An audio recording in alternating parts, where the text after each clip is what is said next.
Interviews are expected to continue with the defense and prosecution presenting their cases before the court. The outcome of the trial will determine the fate of the defendants.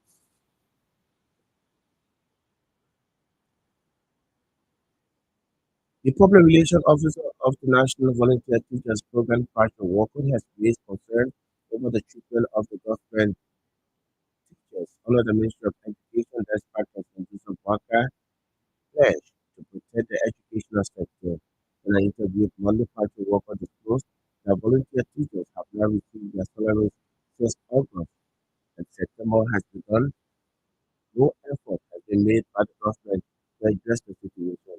According to Walker, President Walker has not taken any concrete steps to resolve the matter. Walker said teachers have families to care for without salaries. They are also who now receive the needed benefits. And further accused the Ministry of Education of being fully aware of the issue of failing to intervene. The representative of Moscow County Electoral District 7, Emmanuel Dam, has formally written the leadership of the House of Representatives, which has requested the appearance of the Minister of Internal Affairs, President Limalin, before the leadership for overlapping government functions. The move by the Moscow County lawmaker, according to a release from the House of Representatives Monday, follows growing public concern over a communication allegedly issued by Minister Limalin, which reportedly reaffirms Alfonso Bella, a presidential nominee for the position of Deputy Director General for Administration at the National Identification Registry. A lawmaker through his communication emphasized that the alleged action by Minister Newman, which was taken without an official reflection of nomination by President Walker, is in violation of Article 56A of the Lebanon Constitution. He noted that such action is a direct overreach of executive appointing authority, which is constitutionally vested in the president.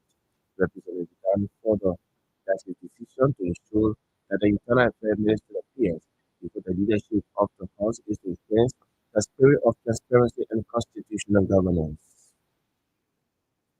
The officer in charge of the Liberal Drug Enforcement Agency, Vijara Biako, has cautioned personnel of the agency against undermining efforts to combat drug trafficking. Speaking at the agency headquarters Monday, DC Biako emphasized that the fight against drugs require collective efforts of every citizen, noting that drug addiction undermines communities and poses serious threat to national security. They, however, recommended drug tests for all LDA officers across the country, something he said will enhance the fight against drugs. OIC further noted that in the coming days, there will be a major on the crackdown on drug traffickers and importers in the country. DCP Diako has reaffirmed the agency's commitment to transparency, accountability to enforcing Liberia's law against drug traffickers, distributors, and other collaborators. The vow to restore discipline and operational effectiveness to the ODA, ensuring ensuring the agency's success in promoting and protecting the country's youth population. The Liberian National Police has confirmed reports about one of its officers discharging firearm at the Iron Gate checkpoint in Broadview. On Sunday, an officer of the Liberian National Police assigned at Pakistan Police Station during a confrontation with residents of the area discharged a firearm which resulted to an injury of a civilian. Confirming the incident to the press statement Monday, the LMP says the officer named Abdulaziz Kamar, who committed the crime, was off duty at the time of the incident. According to the LMP, the firearm used by Officer Kumar was not his assigned service weapon, but rather a gun registered to Inspector Monica Zese of the Emergency Response Unit. Meanwhile, the news added that the victim, Nathan Carter, has been taken to the John F. Kennedy Memorial Center undergoing treatment. The LMP further stated that Officer Kumar has been taken into custody and is awaiting the outcome of the full investigation into the matter. The Liberian Medicine and Health Product Regulatory Authority has begun a two-day stakeholder conference on pharmacy vigilance The clinical trials in Monrovia. The program, which is held under the theme Medicine Safety Monitoring and Clinical Trial Oversight in Emerging Regulatory System, is taking place at the Ellen Johnson Sirleaf Ministerial Complex in Kowatown. Speaking at the ceremony marking the beginning of the conference, the Managing General of the Authority, Luke Bowes, at the conference is intended to provide opportunity for regional and local health authorities, practitioners, and deliberate and engage one-on-one challenges affecting the sector and find amicable solutions. I was expressed the hope that the participants will deliberate on issues affecting the medicine and health sector so as to advance the necessary recommendations for the government. Remarking on behalf of as, as partners, Ali Mahiu Dugan, Senior Technical Officer, Africa Disease Control, stressed the need for actionable efforts to mitigate some of the health challenges in Africa. He recommended capacity building and utilization of artificial intelligence due to the huge population of Africa and pledged Africa's CDC support to Liberia. Liberia's Minister of Education, Dr. Jasto Jala, has called on graduates and degree holders of the country to become drivers of the national transformation by embracing excellence, integrity, and services. Speaking to journalists at the West African Anglophone Quality Assurance Network, Dr. Jala urged the graduate and degree holders to use their degrees and education as a tool to solve real-world problems, uplift communities, and contribute meaningfully to Liberia's sustainable development. She called on them to exercise excellence, integrity, and principles in making a difference in society. Dr. Jala also challenged the graduates and degree holders to dream big and plan with purpose, warning that without a clear direction, success becomes elusive. The African Union, in collaboration with Tax Justice Network Africa and Africa Tax Administration Forum, has begun a three-day deliberation aimed at assessing Liberia's technical progress and challenges in combating illicit financial flows in Monrovia. The deliberation hosted by Integrity Watch Liberia will bring together policymakers, representatives from civil society organizations, the African Union integrity institutions in Liberia. Delivering the key speech marking the deliberation, the Director General of Nigeria Institute for Geoinformation Services, Richard Gaffron, cautioned participants to use statistics in combating the illicit financial flow in the country. According to Gaffron, this initiative will help track the records of illicit finances in order to determine their sources and their destinations. The Market Grant Program, a senior advisor to the African Tax Administration Forum, Emmanuel Easy said the anti-illicit financial flows policy tracker is a self-assessment tool developed to help African governments evaluate national responses to IFF. According to him, the deliberation focuses on four key thematic areas: policy and legislative frameworks, institutional frameworks, information and data frameworks, and interagency cooperation. Sano County Senator Creighton Duncan had underscored the urgent need to revamp Liberia's educational system, describing it as a critical pillar for national development. The senator made the remarks over the weekend during a special ceremony held in his honor by the United Fulani Community School on Bushmore Island. The school recognized Senator Duncan for his long-standing contributions to education and humanitarian causes across the country. Speaking during the ceremony, Senator Duncan emphasized that education plays a central role in shaping the future of any nation. He expressed gratitude to the Fulani community for acknowledging his efforts, stating that the recognition symbolizes not just his passion for education, but also his broader commitment to nation building. Meanwhile, providing an overview of the ceremony, the school principal, Mohammed Jalil, explains that the Fulani Community School has been closely following Senator Duncan's work across the country. He said the decision to honor him was driven by the senator's consistent advocacy and meaningful intervention in the educational sector. Mr. Mogalo also announced plans to expand the Fulani United School system. The project, which is estimated to cost US 40,000, aims to improve access to quality education was in the ballot.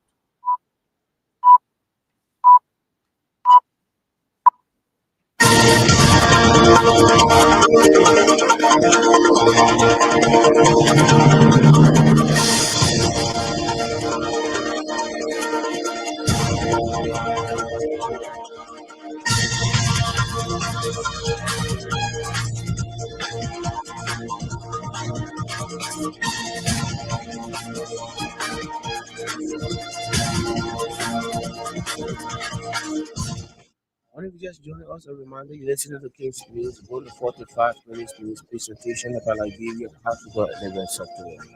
Service will follow in this morning. The Congress for Democratic Change sharply rejects police discovery of arms at former headquarters. Party Chairman Younger tells international community to stop ignoring the government's alleged atrocities. Over 200 volunteer teachers staged protests in Monrovia for permanent employment and formal recognition from the Ministry of Education. Supreme Court of Liberia denies former House Speaker Chancellor Funate's paper request for an alternative writ of mandamus, says Tuesday, September 2nd, to resume Kofa and others' trial. The way from whom a court in Finland has sentenced a controversial leader of a Nigerian secessionist movement to 6 years in prison after convicting him of terrorism related offenses. A woman has been burned to death by a mob in northeastern Nigeria, Nasha State, after she was accused of blaspheming against Prophet Muhammad, police have said. These are stories following here this morning on KFC News. We take another short break. When we come back, we'll bring you the voices of the news.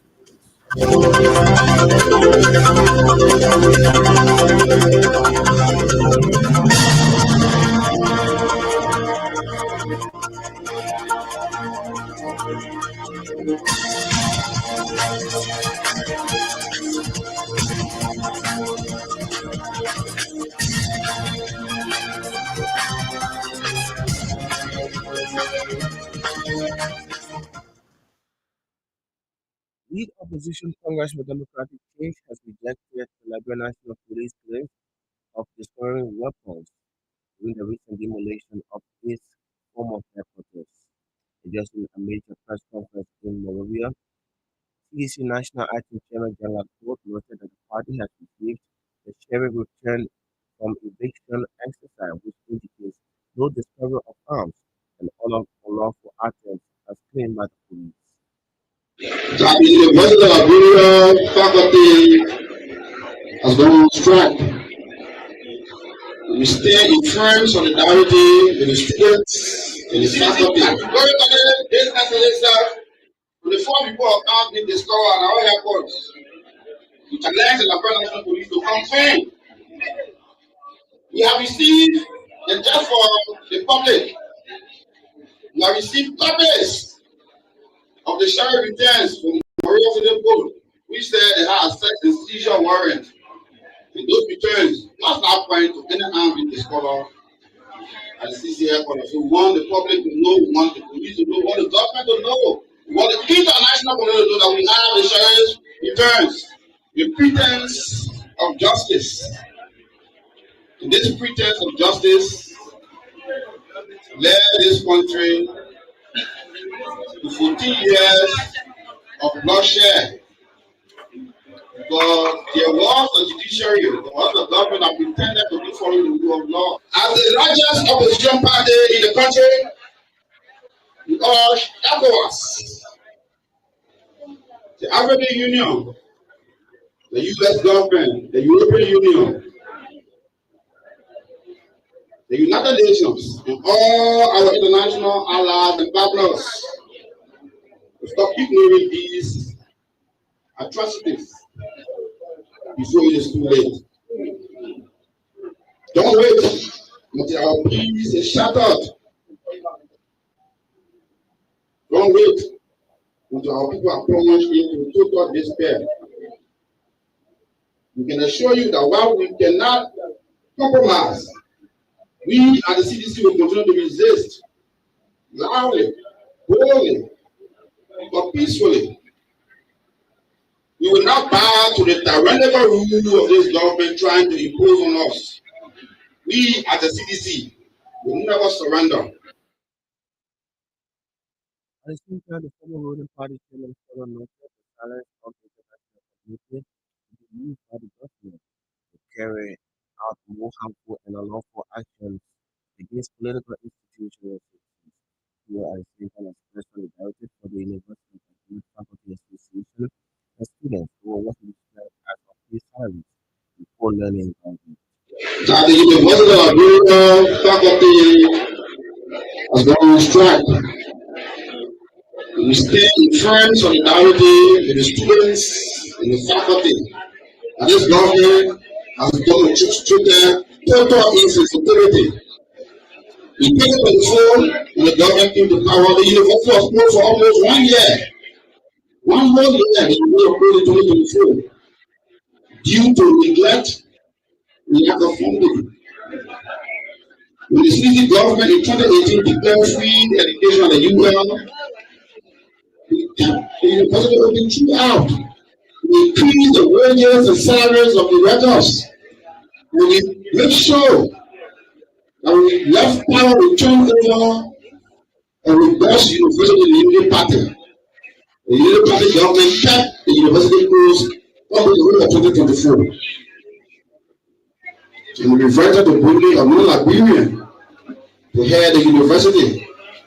And we as professionals thought it was important to give that non-Liberian the opportunity. Perhaps maybe that was a solution for it. To be clearly saying that the university is headed in the wrong direction. CDC IT National Chairman Yang Akoda speaking. The Public Relations Officer of the National Volunteer Teachers Program, Patrick Walker, has raised concern over the treatment of government teachers under the Ministry of Education, despite President Joseph Walker's pledge to protect the educational sector. In an interview Monday, Patrick Walker disclosed that volunteer teachers have now received their salaries since August and September has begun. No effort has been made by the government to address the situation. All right, so this morning we have come this morning in a clerical tone to him of the president this morning to have been informed that the lieutenant that he have placed in your position to serve we Liberians, especially with regards to the Ministry of Education, is not treating us well as young people, as parents who are in the classroom, who are then volunteering all the time, for which they have promised us that we are going to receive salary this August to now. All the promises have since not to materialize. So this morning, so far that the lieutenants are not giving us ears, we think that the best place is the president who is elected as the CRC and the head of state that he said is the father of our country to give us ears. That the reason why we to make the leader of party, the president, and the manner of action which have been treated as volunteer teachers within the MOD side. We did not want to write. I think the Ministry of Education covers our entire activity. We have been the Ministry of Education, our DOs are aware, the CEOs are aware, the Minister of Hearing are aware. It was last year August that the ministry sent a team of people to Boca Mission to do the vetting process of voluntary teachers. There where they told us that based on the vetting, the number of persons that were vetted was 6,000 voluntary teachers that were vetted. And now the 6,000 volunteer teachers, after we carried our credentials, they went through another vetting. And out of the vetting, 3,755 persons were considered qualified by the Ministry of Education. And that number was read by the Ministry of Education, regular press meeting, the minister told us. And on that 3,000 plus person, they told us that they're going to put 2,000 persons on payroll this year. And that was already done, meaning 1,000 will become a replacement process, and another 1,000 will become a direct employment. So and the process was done, the vetting was done, people went to the Ministry of paying, which is the personal action notice were already paying, document were there, you were carrying the bank accounts and paying, and so we're promised that this particular August, we're going to get on payroll, so the reason we are here. So yes, indeed, the ministry is aware. He's the Public Relations Officer of the National Volunteer Teachers Program, Patrick Walker, there speaking. The officer in charge of the Liberal Drug Enforcement Agency, Fijara Biako, has cautioned personnel of the agency against undermining efforts to combat drug trafficking.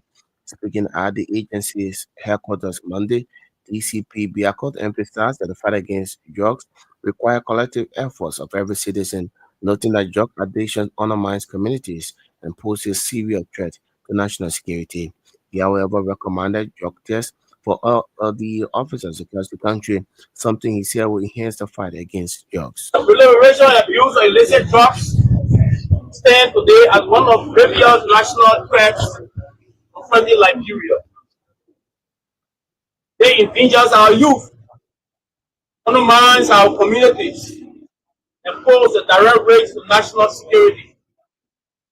Confronting this crisis requires the full support of every Liberian.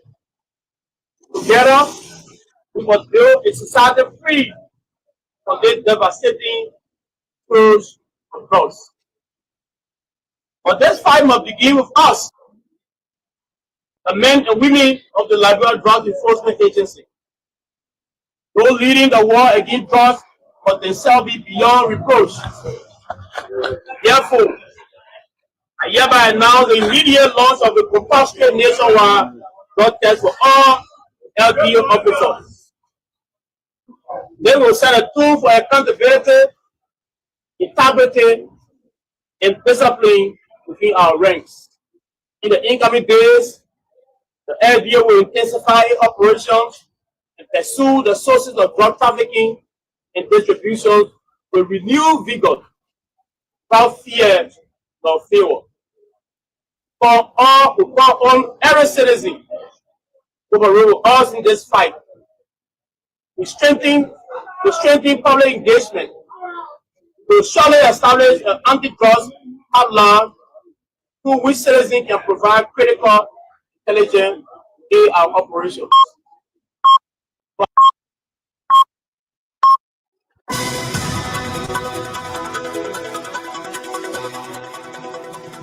He's the officer in charge of the Liberia Drug Enforcement Agency, Fitzgerald Biako. They're speaking. What if you just joining us with the time half past the hour? A reminder, you're listening to King's News Broom, a 45 minutes news presentation about Liberia, Africa, and the rest of the world. Stories we following this morning. The Congress for Democratic Change sharply rejects police discovery of arms at former headquarters. Party Chairman Yangako tells international community to stop ignoring the government's alleged atrocities. Over 100 volunteer teachers staged protests in Monrovia for permanent employment and formal recognition from the Ministry of Education. The Supreme Court of Liberia denies former House Speaker Councillor Folate Kofa request for an alternative writ of mandamus, says Tuesday, September 2nd, to resume Kofa and others' trial. And away from whom a court in Finland has sentenced a controversial leader of a Nigerian secessionist movement to 6 years in prison after convicting him of terrorism-related offenses. A woman has been burned to death by a mob in Lofty, Nigeria's Niger state after she was accused of blaspheming against Prophet Muhammad, police have said. We'll take another break and we'll come back. We'll continue with more voices.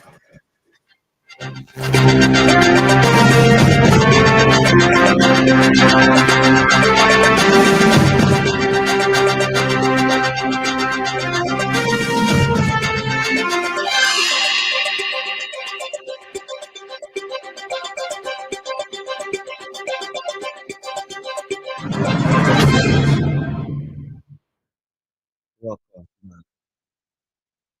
The Liberal Medicine and Health Food Regulatory Authority has begun a two-day stakeholders conference on pharmacy vitamins and clinical trials for malaria.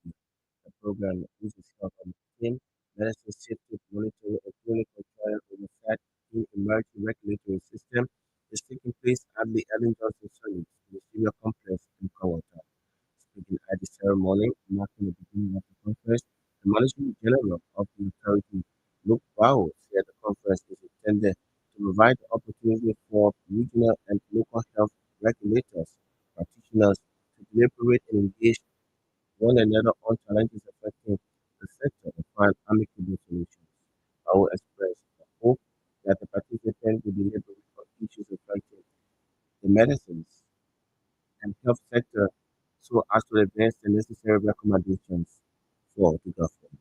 Good morning again, and a warm welcome to this ever single conference on pharmaceutical and clinical trials. It is a great honor for me as we gather here in the spirit of innovation, collaboration, and shared commitment to improving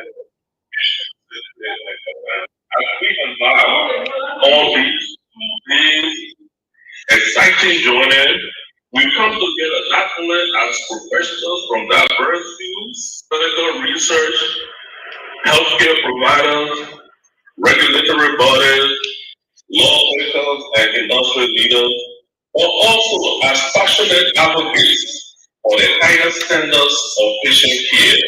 Your presence here underscores the importance of our collective mission to ensure that the medical products we deliver and develop are not just effective but also safe. Talking about safety, we at the LMHRA have endeavored to add another dimension in ensuring the safety and efficacy of medical products.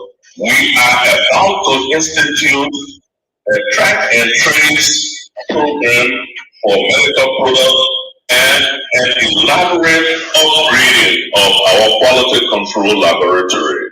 We will seek the support of our lawmakers and collaborate strongly with the Ministry of Health in this endeavor. For our program, you will hear from esteemed speakers who are top leaders in the field. They will share their insight and experiences. Remarking on behalf of partners, Ali Mahihu Lugas, Senior Technical Officer, Africa Center for Disease Control, stressed the need for actionable efforts to mitigate some of the health challenges in Africa. He recommended capacity building and the utilization of artificial intelligence due to the huge population of Africa and pledged Africa's CDC support to Liberia. Currently, we have more than 100 outbreaks every year. So that is one thing I would like you to know. And also to respond to this outbreak, deploy vaccine and therapeutic again. So only during COVID-19, if you remember, more than 1 billion vaccine doses have been deployed in the continent. In the recent memory, we deployed about 1 million, almost 1 million vaccine again. So from this, what you would understand, not only deploy vaccines and therapeutics, it is very important pharmacovigilance, society surveillance, and infrastructure sites. So since most of these commodities and therapeutics are new or they've never been used in the continent. So I want to know this. In terms of clinical research and clinical trial, we have about 1.4 billion population in the continent, and all 3% or less than 3% of clinical trials are done in the continent. So this will give us capacity, not only human capacity, our research hubs, our clinical trial hubs, not only develop coming to our another representative can agree with me. As it stands, the only country that have achieved Please, Ali Mayihu Duka, the Senior Technical Officer, Africa Center for Disease Control. Earlier, we heard the voice of the Managing General of Authority, Luke Bayo. Liberia's Minister of Education, Dr. Jaso Gala, has called on graduates and degree holders of the country to become drivers of national transformation by embracing excellence, integrity, and services. Speaking to journalists at the West Africa Anglophone Quality Assurance Network, Dr. Gala urged the graduates and degree holders to use their degrees and education as a tool to solve real-world problems, uplift their communities, and contribute meaningfully to Liberia's sustainable development. As the theme speaks to quality assurance in our higher education ecosystem. What that simply means is the degrees that our students are receiving, are they aligned with competence-based labor, expectations? And if they're not, what can we do as a region to harmonize our efforts to ensure quality assurance? in our higher education curricula and programs. Simply what it means is that we don't want our young people, college graduates, graduating with paper that they cannot defend in practice. It's always good to have regional collaboration. As we discussed in the opening, when an institution is accredited in Liberia and is also accredited in another country, it validates what we are doing here and vice versa. And sharing, experience sharing, knowledge sharing, and system strengthening is important for regional collaboration and the advancement of our region in terms of development, in terms of research, in terms of innovation. That is why it's critical that we come together as a regional body to strengthen our education quality assurance. What this means is that we are listening as a country, we are listening as a region to ensure that when our graduates leave our halls and institutions of higher learning, they've acquired the competency to put into practice what employers need. The final message to the Liberian people is that we want to ensure that their degrees are not just a collection of paper, but that their degree means something. It has integrity and trust in the system. Liberia's Minister of Education, Jaso Yala, is speaking. The African Union, in collaboration with Tax Justice Network Africa and the African Tax Administration Forum, has begun a 3-day deliberation aimed at assessing Liberia's technical progress and challenges in combating illicit financial flows in Monrovia. The, li- the, as the deliberation, hosted by Integrity Watch Liberia, will bring together policymakers, representatives from civil society organizations, the African Union, and integrity institutions in Liberia. Delivering the keynote speech, marking the deliberation, the Director General of Liberia Institute for Geoinformation Services Regional Fund cautioned the participants to use statistics in combating illicit financial flow in the country. Our focus is the utilization of statistics in tracking illicit financial flows because you cannot conduct adequate monitoring and evaluation. You cannot conduct adequate tracking without the integration of data from different sources. For instance, how do you track uh, missing invoicing when it comes to trade? We are aware of our exports to other countries. But what is being measured as the input in Liberia in terms of those exports in Liberia are they of the same value? So we also have situations where we can be able to understand trend analysis when it comes to balance of payments. You can understand that, you can be able to know, given the trends, to what extent there might be symptoms of illicit financial flows across countries.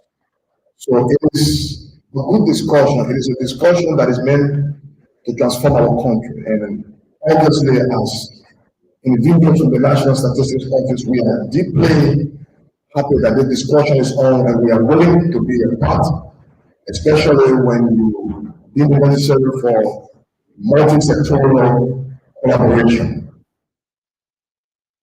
Marking the program, the Senior Ambassador to Africa Forum, the Anti-Illicit Financial Flows Policy Tracker, is a self-assessment tool developed to help African governments evaluate national response to IMF. According to him, the deliberation focuses on four key thematic areas: policy and legislative frameworks, institutional frameworks, information and data frameworks, and interagency cooperation. As we know, Liberia is one of our members. We've got 44 countries across the continent as members to PATAF.